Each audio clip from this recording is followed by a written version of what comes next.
जब हम आपकी सभ्यता, आपकी संस्कृति के बारे में सोचते हैं तो भूपेन हजारिका जी और जुबिन गर्ग जी के बारे में भी सोचते हैं।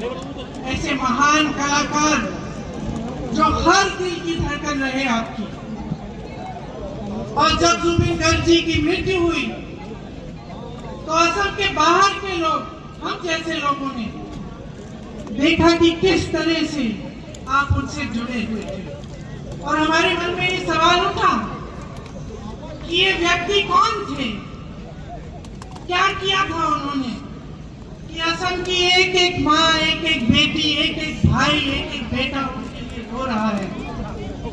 वो गुजर गए तो ऐसा लग रहा था कि असम की जनता, असम के एक एक परिवार में से एक सदस्य गुजर गया है। तो हमारे ये जो बाहर से देख रहे थे अब सोच रहे थे कि ये रिश्ता कैसा रिश्ता है, प्रेम का रिश्ता है उनके साथ, एक आदर का रिश्ता है। ये रिश्ता कैसे बना, कैसे व्यक्ति थे। आस्ते आस्ते हमें ये बात समझ में आई कि ये रिश्ता इसलिए बना कि जुबिन गर्ग जी आपकी आवाज थे, अहोम की आवाज थे, असम की अभिव्यक्ति थे। इसीलिए जब वो इस दुनिया से चले गए तो यहाँ बैठे एक एक जने का दिल टूटा। असम में एक एक परिवार में दुख हुआ, एक एक परिवार में शोक मनाया।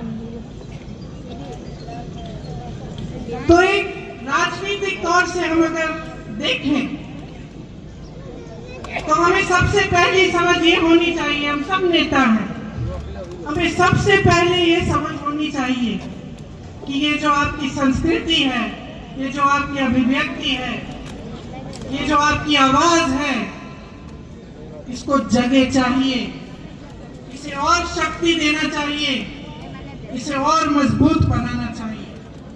जिस तरह से जुबिन जी ने रास्ता दिखाया, उस रास्ते का राजनीतिकरण नहीं होना चाहिए, उस रास्ते की सुनवाई होनी चाहिए। हमें देखना है, हमें समझना है कि उस रास्ते पे चलने वाले जितने भी आवाम की जनता है, उसके लिए हम कैसे एक बेहतर आसाम बना पाए। और इस चुनाव में अपना एक एक वोट अपने लिए डालिए, अपने असम के लिए, अपने भविष्य के लिए, अपनी संस्कृति, सभ्यता,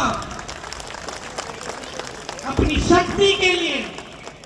और गर्व होगा आपको कि आपने अपना वोट सही जगह डाला, कि आपको एक ऐसी सरकार मिली जिसने आपके लिए सब कुछ कर डाला और आप ही को सबसे पहले आगे बढ़ाया।